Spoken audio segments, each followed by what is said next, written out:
Well, hello, hi. It is me, it is I. Small town TD, your radio and these every internet. Akastraha, I'm back. Hello, yalla. Yalla. Hello to the new people. Ah! Hey, new people. Thank you so much for subscribing. Please do like, share, comment, and subscribe.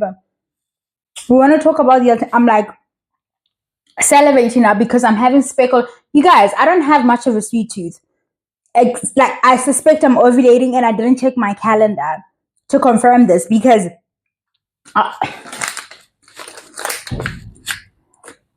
first of all I feel sick but I can't stop eating and I feel like literally I get what I call sugar sick. Like if I have one too many I literally feel like I want to vomit, and then I'm trying to have some green tea. It's not gonna help. I'm gonna feel like sick, like throw up sick for like forever, but I can't stop, you know?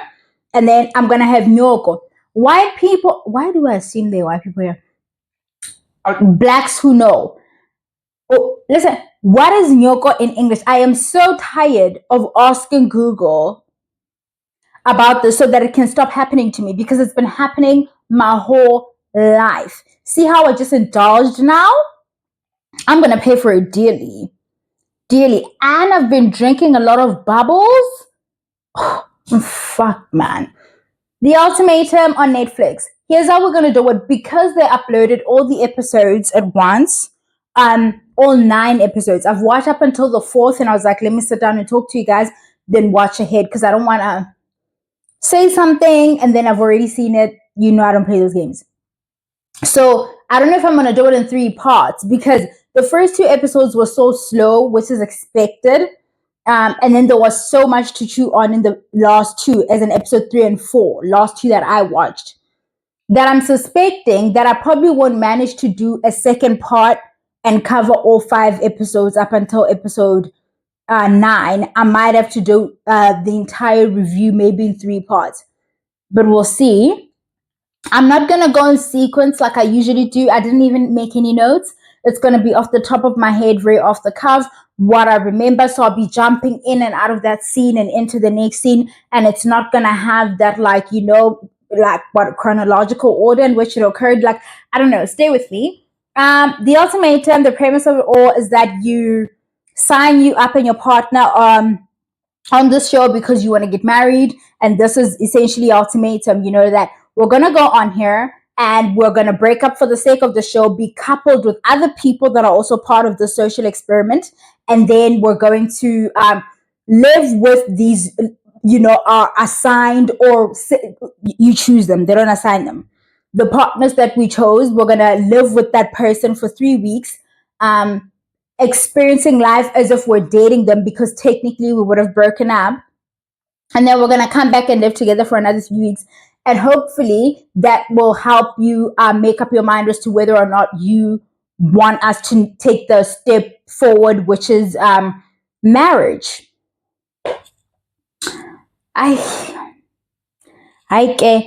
Obviously, you get a lot of people who want to be in the entertainment space being cast on these shows. They're the only ones who are ditzy enough and desperate enough to go on here for the sake of exposure. Sometimes you get people that are just like leading normal lives, obviously, but they're like, hope it's a last ditch attempt, I suppose. Like you never know which place they're operating from that pushes somebody to do this. But we meet 6 couples, I think. We're one white couple, and I personally think just to get this is a fair representation of our demographic, right? Like we really make up an overwhelming number of the country. So to see it represented like this on screen isn't so jarring. But for dating purposes, I would have preferred they got a white couple on there. We don't know this yet. So it probably, I don't know this yet. Maybe it's discussed later on. I would have preferred they got a white couple or a mixed couple who, but people who've dated people of other races, other ethnicities, other religions, like people who've dabbled, but like they got like a white couple and there's no like there's no Indian couple or an Indian person coupled with another black person, a colored person coupled with another white person. Like they don't have that. And that for me created a bit of an issue because I'm like, if Aiden is the guy, the white guy, and his partner Courtney have never dated black people, this experiment then is not the same level of experiment for them. And like what nuggets are we really gonna get out of them if they can't engage in these situations with these people in a romantic sense, in that they've never had to step outside themselves to do such a thing. But we move. I also feel the same about Lebo. Lebo is a dark-skinned, overweight girl, and she's the only one. She's the only dark-skinned. No. Ruth is also dark-skinned, but Ruth is the right dark-skinned, right? She's called Gorgeous. And what's her name?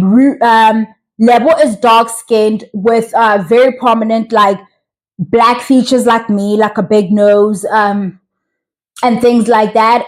But she's darker than me, and she's a big girl. And I don't see, like, the other big person on the cast is Caesar Kele. But Caesar has, like, she's the right kind of chubby. When guys say they like chubby guys, they actually mean be exactly like Caesar. Don't go above that, and don't do anything past that. You're doing too much. So I feel like when you're going to cast these people, in order to give everybody a fighting chance or give everybody the opportunity to, like, take part in the experiment as intended, they need to stand a chance to actually be in a position to participate in the experiment. And personally, I feel like Lebo just never stood a chance, because I'm looking at all the other guys, all the other girls that the guys were partnered with, and nobody there looks anything like her or anything close to her. And so I can't imagine any of the guys then wanting to swap out their partner for her for a matter of 3 weeks. And I think I was right. She ends up partnered with Aiden, right? And theirs is more friendship. And that for me is not fair. They aren't getting to, like, really take part in this experiment as intended. Like, it's wasted on them, and it's not fair, because their partners are getting to, like, really fully launch themselves into the experiment, have their feelings actually, wrestle with their feelings, have their thoughts challenged around what they felt about their relationship. Whereas these two have formed more friendship, and it's like, there's a lot of intimacy, don't get me wrong, in friendship, right? But that's not what this is. It's not what it's supposed to be, you know? We have one Kanya who's come into the show with her partner, Nkateko, and they split to partner with different people. Kanya partners with Sizakele, who cries at the drop of a dime. Kanya can't stand Sizakele. Kanya can't stand Sizakele for a number of reasons, in my little good eye. And I've been having this chat with my friend the entire day. We've been exchanging voice notes, and we seem to be on the same page about Kanya. And honestly, so far, I'm on episode 4. She's my least favorite. She's come across very likable, but I don't necessarily think she's that invested in being likable. She's never needed likability, because she presents the way that she presents. She's probably gotten her way in life without having to be very kosher and very, like, accommodating, and she can't stand it, I think she has an issue. She takes great issue with Sizakele crying at the drop of a dime, not for any other reason, but because she doesn't have the same kind of access to her emotions, and it's bordering on resentment. Like, also presenting the way she does. And what do I mean by that? Kanya's 33 years old. When they were doing their one-on-one dates, I think this is the second episode, where the guys go to the girls, or the first, I don't know. The guys go to the girls and they, like, hey, like a speed dating, when they were doing that. Every time the guys would come to her, first of all, she's so fucking stank and standoffish, and understand the teachings of, hey, move like you're the prize as the girl, don't just be all, like, giving of your space and overly accommodating. And then there's just being, like, standoffish and off-putting and fucking stank. And that's what she was. I remember that they ran sort of like a montage of like the guy sitting by her, everybody asking her what does she do, and she's like, I'm an entrepreneur, I'm an entrepreneur, I'm an entrepreneur. It's like, bitch, do you know what you do or not? Do you? But like, anyway, her partner, they've been together, I think they say 2 years, if I'm not mistaken. Don't hold me on any of this because I didn't make notes, right? But she's been partnered with Nkateko, right? And that's her partner. She comes in with him into the show. He's 30. There's a 3 year age gap, and she's older. And she's the one who's bringing forth this ultimatum. She wants to get married. We learn later with the person that she's partnered with. She ends up partnered with one Isaac. Isaac is Ruth's original person when they came into the show. He's Nigerian, it seems, and it makes sense why they partnered. If you're from these parts of the world, you know exactly what the fuck I mean by that. Okay. She comes into she's sitting there, she's like, I'm gonna, and everybody's like, okay, but what do you do? I'm sorry, we end up not knowing what Kanya does. But Kanya seems to have this like, for Sizakele. And I think, and I might be reading a bit too much into it, but I think when she sized up the women, in terms of like how we're ranked, what that measurement is and what it seeped in and all of that. She performs better than all the other girls you would think, right? And maybe the runner up in her mind is Caesar. But what makes Caesar a better pick than her is all of that fucking crying Caesar Gele seems to do so well, and that baby voice thing that she does. She leaned into being Cruella, and that's her draw, sort of like the siren kind of thing. You know, men love a bitch. Men love a woman that's rude to them, and they need to vie for her attention. And the moment they get it, they're bored, right? And if it's not that, then they like a damsel in distress. So sort of like the opposites of each other, her and Sizakele. But in her mind, her performance of this, I don't know, womanhood or femininity, I don't know what. Her performance has yielded such good results over the years that seeing Caesar put on a performance that's different to us, or an expression of whatever it is that yields the same results, if not better. In fact, not just that, roped in her guy. It bugs her because she can't identify with how Sizakele shows up. There's no parts of it that she can identify with. We get a scene in episode 3 or 4 where Caesar and Nkateko this is when the couples are living with their new sort of potential spouses, and they're being all extra romantic, taking straws, and she's just Barkima, we have two guys on the show. Lindy, is it Lindile? Yes, who is Lindile's original partner is Caesar. Yes, Caesar. Oh, Lindile thought he could be reckless with us. He's like, in the beginning, guys. Lindile's like, and like Katoko is also like a built out guy, So anyway, when Sizakele is like jumping on him and they're playing about in the grass, everybody's like on their balconies watching, and this includes what's her name? Kanya, who's now partnered to Isaac, and she's so pissed, and she says to Isaac, well, she's too big for him. And it's these little things where you're like, dudes really lie to you guys and you believe it, right? They really walk around here telling you guys that they don't want us. Okay. Don't believe them. That's all the fuck I can tell you. And I know you may say to yourself, oh, yeah, they might want to fuck you, but they don't want to be seen with you. And sure, yeah, that tracks most times, it's true. But, some of you don't even want to believe that they find us sexually viable. And they're just with you because you look good, like society accepts the look of you. And that, I don't even think, or that they have an appetite for all kinds of things. Or that he's fucking lied to your whole relationship, telling you, I could never be with a girl who's not in shape. Lies.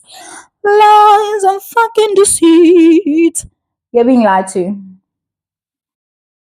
Okay, you're being lied to. You trust me on that.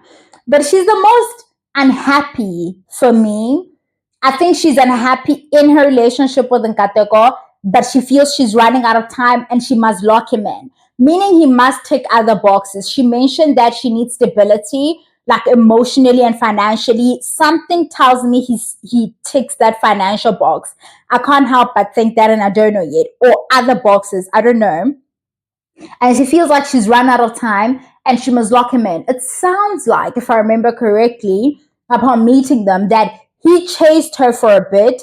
And then, because she says she wasn't initially attracted to him like that, you know? So he did all the chasing and then finally got the girl. Then he gets her and she isn't what he thought she. I honestly feel like both of them are stuck. I feel like they had ideas of each other and then the realities of each other. They just can't reconcile that with the ideas that they had, and they want to try to make this thing fit, and it's not entering, and they keep trying to make it enter, and it's not it's not ever gonna even fucking do that. And they are both miserable.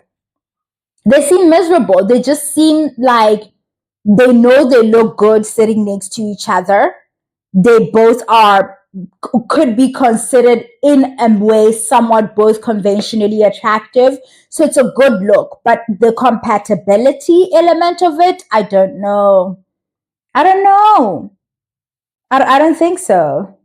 Courtney calls it out because Courtney was a potential match for Kateko, and Kateko really thought that, because he's like, no, I thought I had this. It was like, but she went with Genesis. Genesis is partnered to Tali, and I hope I remember her name correctly because she's one of my favorites actually. Tabi's the one who brought them onto the show. They've been dating since they were in varsity, so they've been dating for a stretch. But that stretch for me, I wouldn't be like, oh, it's one of those things like, at what point did you start dating, especially if marriage is something that you desire? If you started dating somebody in high school or like started dating somebody fresh in varsity, and you guys are in your late 20s now, and it's like, oh, they've been together for 7 years. For me, it doesn't weigh the same as when you've been dating somebody starting in your late 20s and you're now in your mid 30s. From the beginning, from the time maybe you were 27 and you knew you wanted to get married, you started dating this person, you're 35, and it still hasn't happened. For me, it's not quite the same as dating somebody from the time you're 21 and then now we're 26, because like you were figuring, so much life was happening there in those early years, just trying to get through school and blah blah blah. Those weren't the years that you were going to start thinking about marriage anyway, so yes, they've been together for a stretch, but I think we need to look at it from a different lens. Genesis ends up partnered with Courtney. I feel like I'm glad it panned out the way it did. They almost swapped partners, right? Courtney got to choose first, and she chose Genesis. And Caesar really thought she was going to choose Genesis, so she cried. She cried. She cried, and Kanya was annoyed, bitch. But then that then left Kanya to be paid with what's this one? Nkateko, Caesar to be paid with Nkateko. So Courtney, this is one of the last few scenes in episode 4. They have a little yoga session. 3 couples have a yoga session. Genesis and Courtney. We're gonna get into Nola. Yes, that fucking. Until I get you any, please. But like, Nola and Ruth. I can't stand them.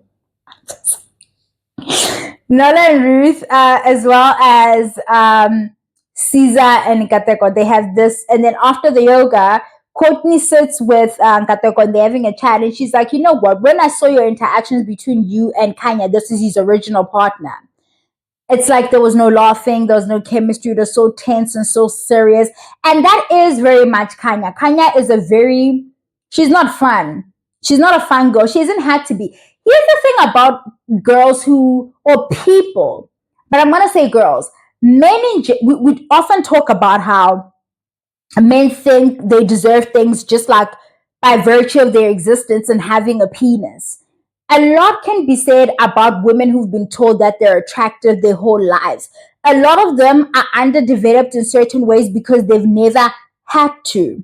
We always talk about the fat girl having to have too much personality, all manner of stuff, right? And because you're trying to have little embellishments about you to make you somewhat acceptable, or even attractive, or just have some kind of accommodations made for you, right? You need to come with you need to dust on a little bit of luster just to make yourself a bit more attractive.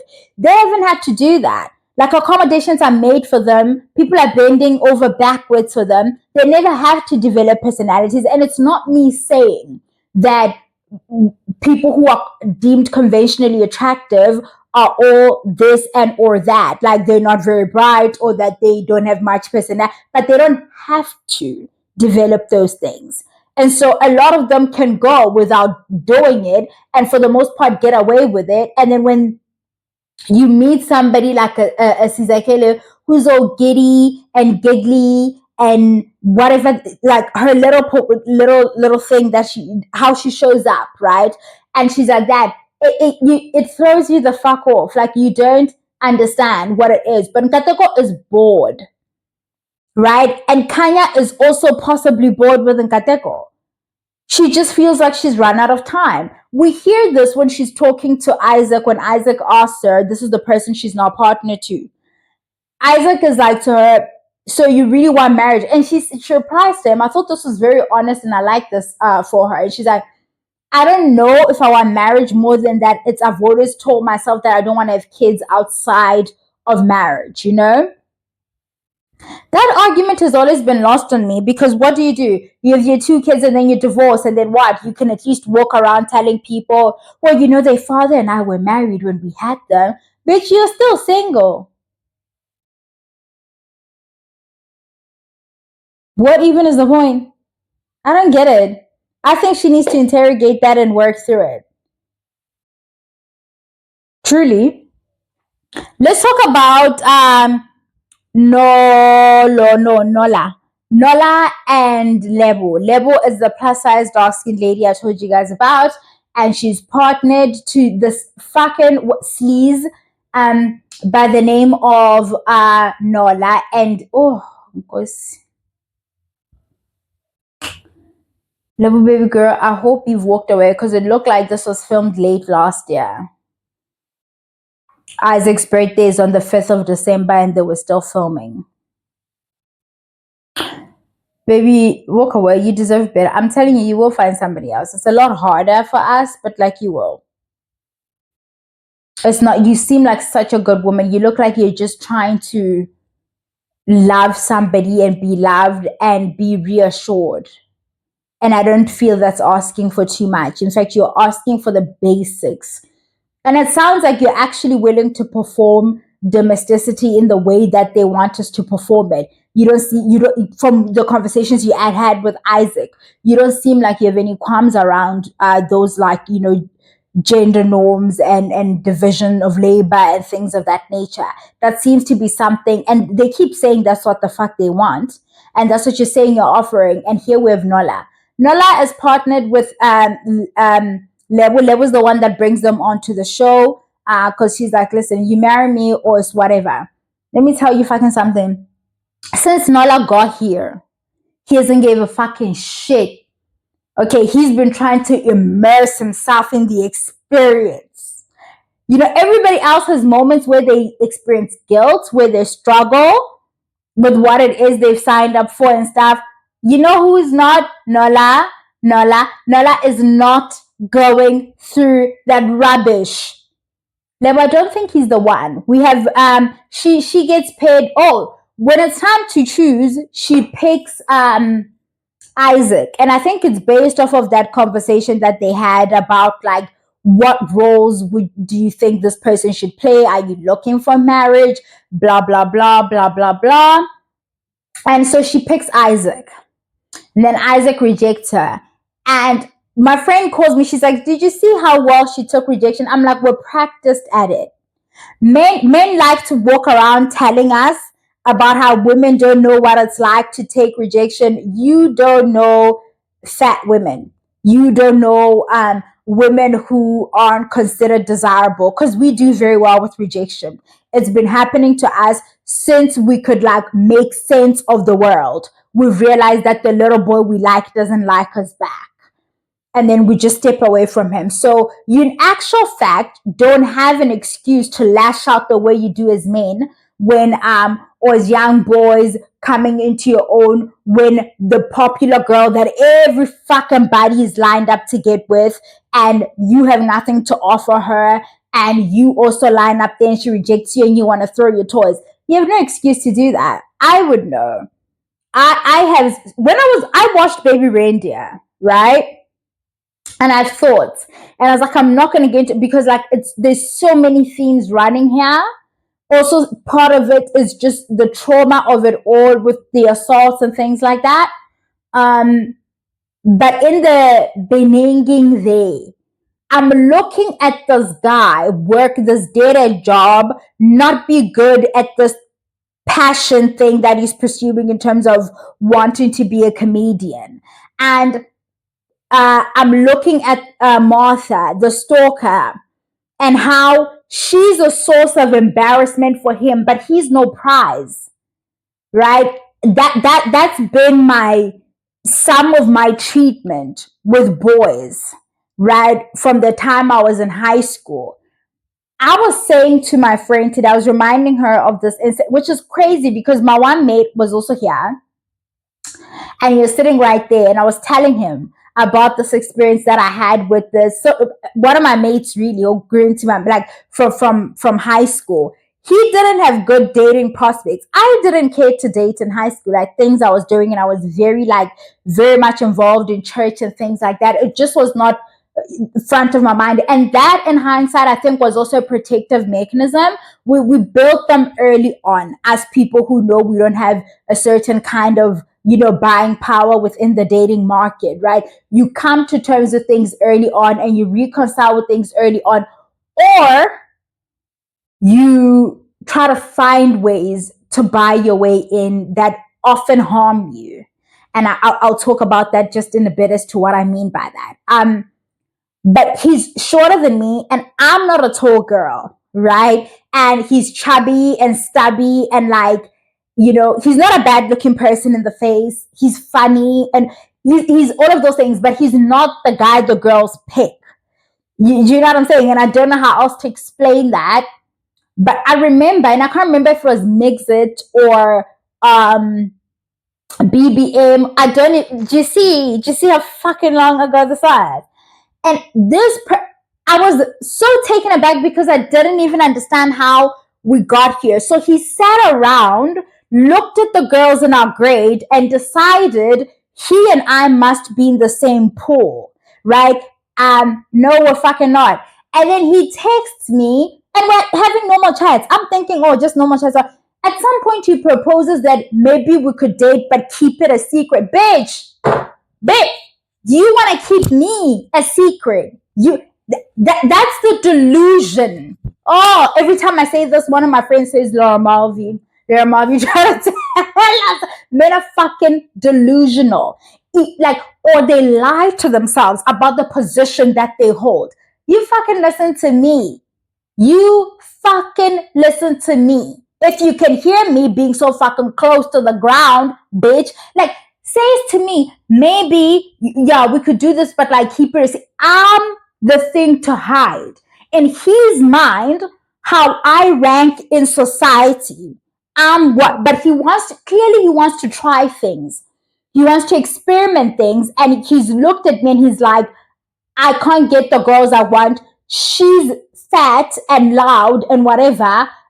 She must be desperate enough to want to play this game with me, and be grateful that somebody's even willing to play this game with her, that she'd agree to this. I'm fucking telling you now, we could be having a good time all together. Like, I could have missed them because like we're fine. Like, we grew. Like, I told him all the fucking listen, I've never not been like this.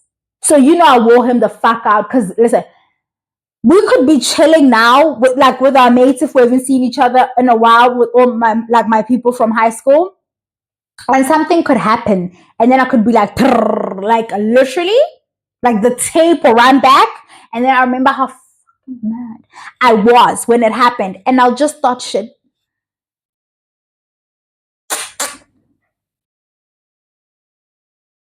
Truly, because that forget part of the forgiveness, that's for you clowns. I'm not doing that stupid shit. Okay, I'm remembering.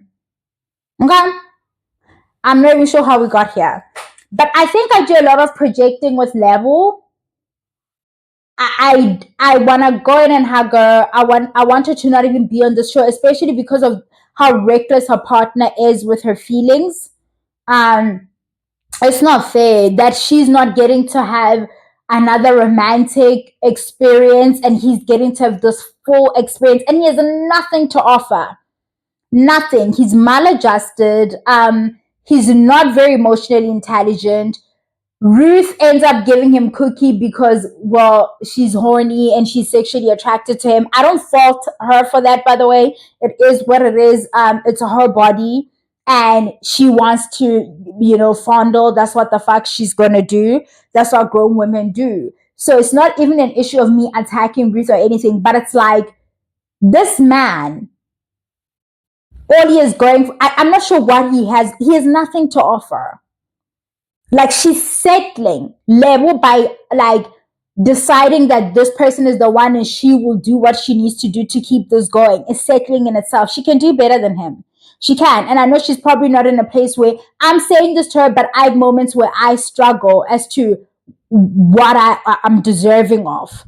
Because it's a constant relearning and it's a constant taking on new ideas about yourself, taking on new ideas about like issues of deservedness, and linking them to your physical and how the world is constantly communicating how you're not deserving. Like you're constantly brushing up against the grain and it's taxing. So I'm finding myself doing a lot of projecting with her and just simply not wanting her on my screen. Like it's not a pleasant watch for me. Watching her experience has been very, very hard for me. Aiden as well. It's not fair. It's not. I can tell that he digs her as a person and stuff, but he too deserved to be partnered with somebody whom he could explore romantic feelings for, so that when he gets back with Courtney, he actually was challenged in some way. Because Courtney is having, although that experience she's having with Genesis, is lacking in the physicality element because they're 2 weeks in, and only at the end of the second week where they go for the yoga, Courtney is like, because of the yoga, forced to be physical with Genesis, and she's there, and she's a lot like me in that way, where getting physical with me is just, it's hard. It's just hard. You're gonna, obviously my shit is linked to my body image issues, but that would also let you know that it's so layered, right? That thing of how we feel about our bodies. You look at a person like Courtney who's straight sized and gorgeous, and you're just like, she shouldn't have any issues, or whatever. Or maybe it's not even the issue of her body. It's just that's the type of person she is, because it takes her so long to open up emotionally. I can imagine she's also physically closed off the way she is. It makes perfect sense to me. That's how it's working out with them there. Nala's partnered with Ruth. Ruth is Isaac's partner. Ruth came in with Isaac. I don't for a fucking second believe that Ruth and Isaac were in a real relationship. I don't know what fucking arrangement they've going on, but my girl is also an actress. She's trying, her and Kateko are both in the arts, I think. Is it her and Kateko or her and Lidile? Or, girl, I don't know. But Ruth definitely is. And I think there's some kind of arrangement. They have a long distance thing, they say. Isaac hasn't even brought Ruth around his family. I don't know how they qualified to be on the show with such a sketchy relationship. Truly, I don't know. But when they're picking partners, and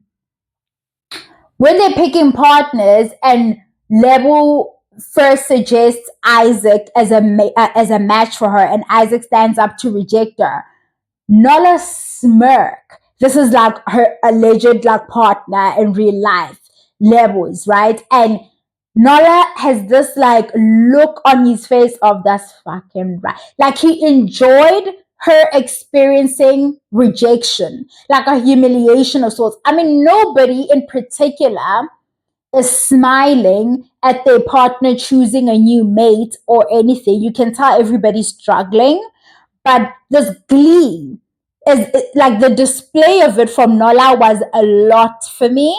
I don't know if it's more so the humiliation or the he actually thinks Isaac would have been strong competition. And that's when then she takes the rejection very well, as we do, right? Because we're practiced at it. And then she just picks the next guy, which is Aiden. And Aiden doesn't have much of a choice, I feel. Aiden could have been a good match for Tavi as well, but I'm actually glad it panned out the way it did. I am for Tavi to end up with Lindile.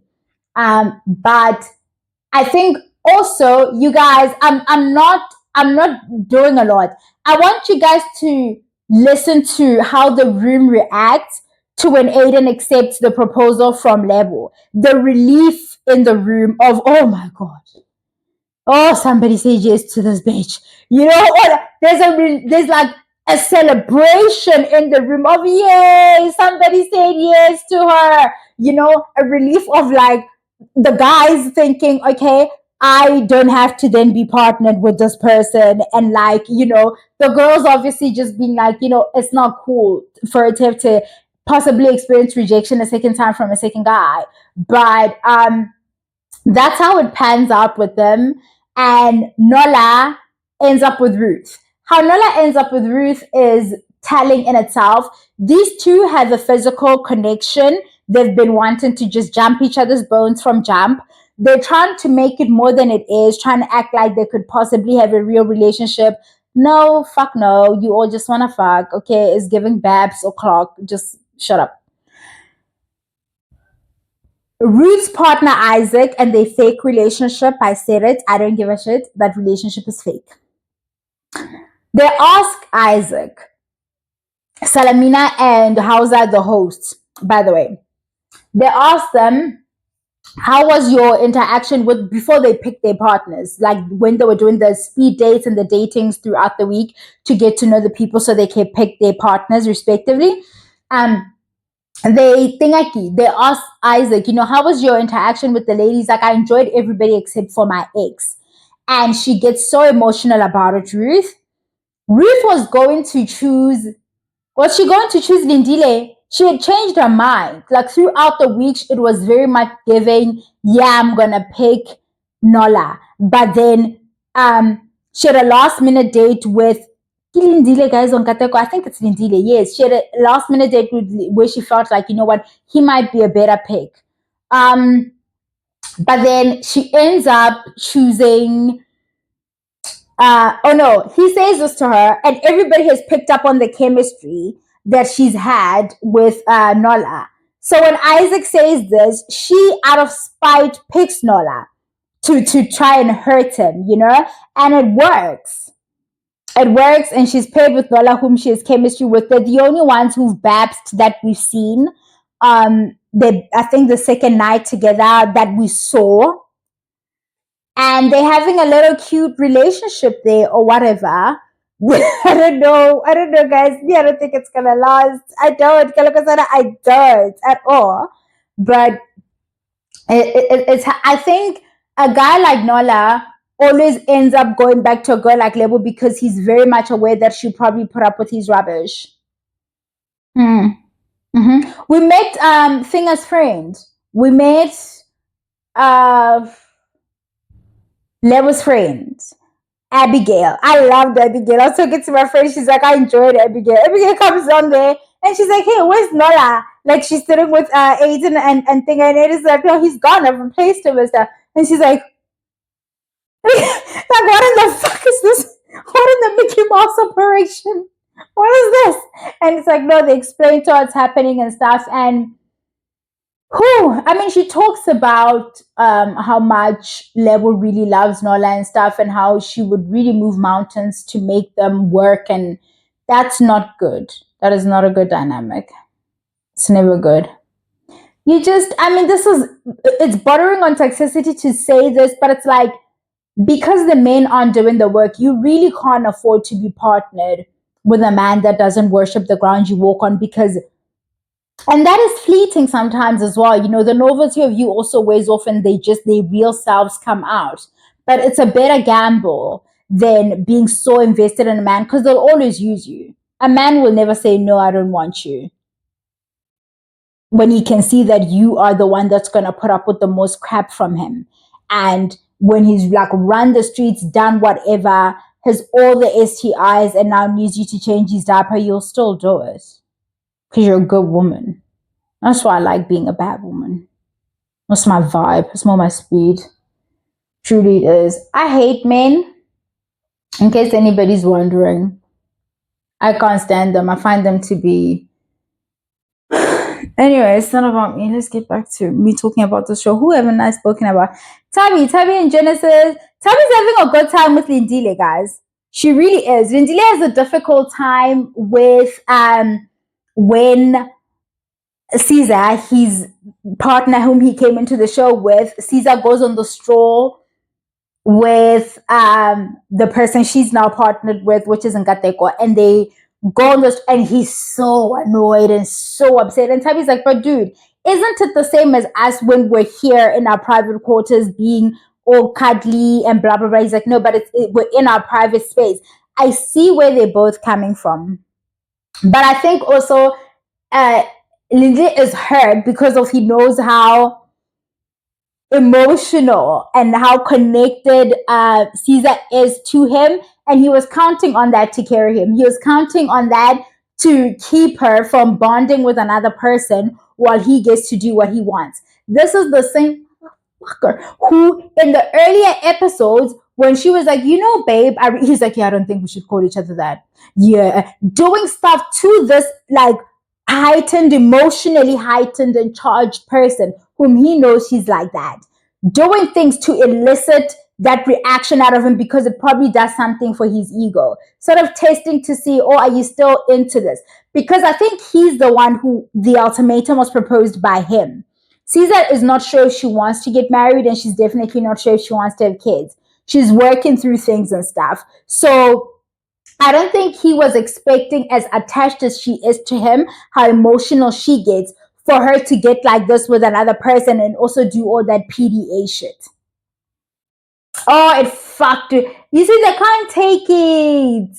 But the truth of the matter is, neither can we. So let's do it to each other, right? That's why they tell you not to do it to them. Yo, when you do it to us, we really can't handle it. You can't handle fucking anything anyway. It's on brand. Stupid.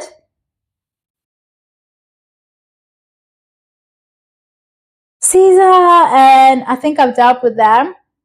Genesis is having a hard time getting through to Courtney, but I think maybe I'll see something happening in episode 5 and 6, just maybe. But yeah, I don't know if Genesis should have been paired with Courtney. I think Courtney and Kateko would have gotten bored of each other.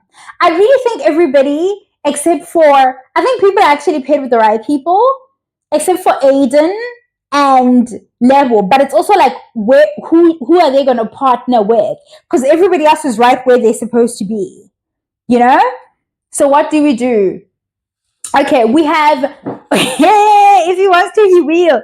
Isaac, who's in a fake relationship with Ruth, who's never introduced Ruth to any of his family or anything like that, takes this new woman, what's her name, Kanya, to go meet his people. In the beginning, I said to you guys, if you're from these parts of the world, if there's anybody who's watching who's not South African, you know why Isaac picked Kanya.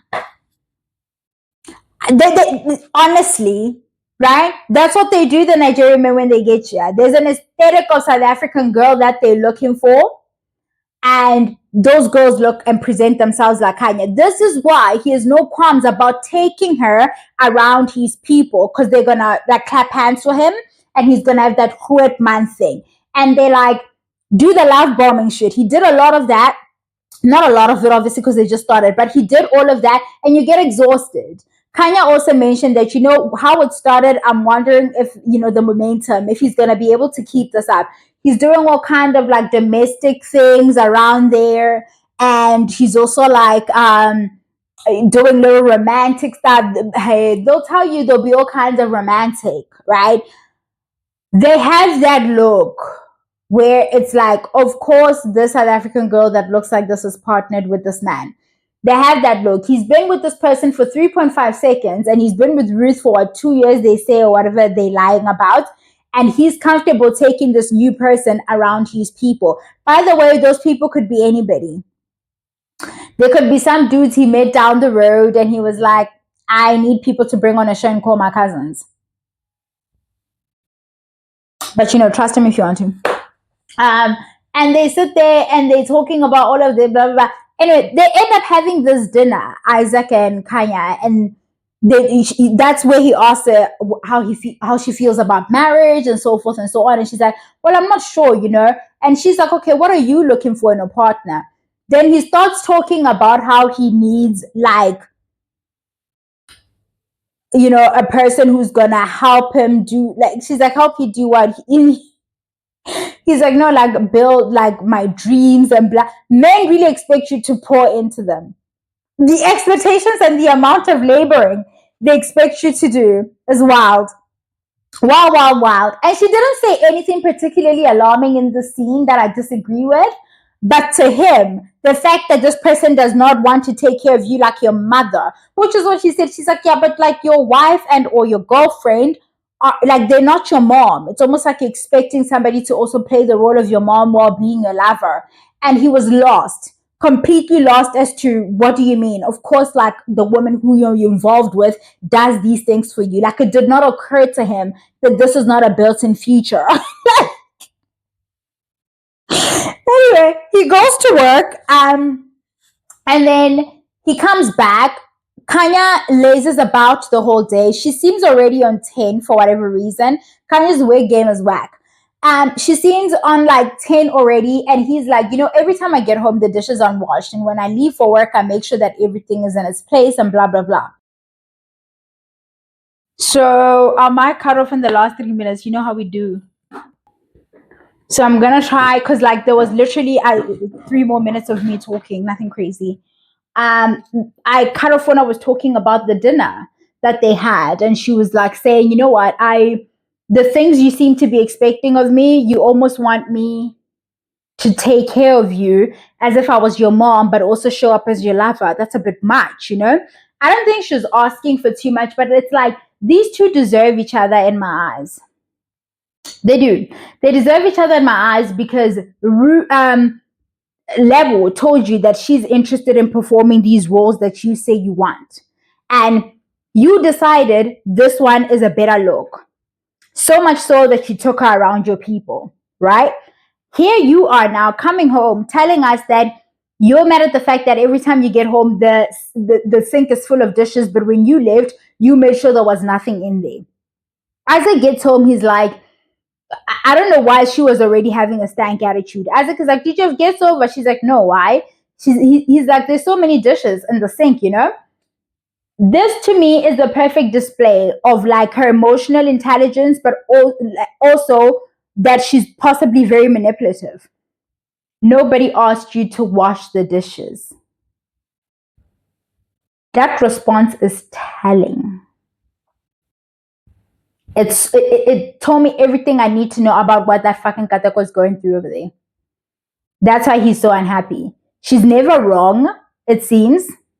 Okay? And it's all of this, I'm the prize, I'm the prize, I'm the prize. Okay?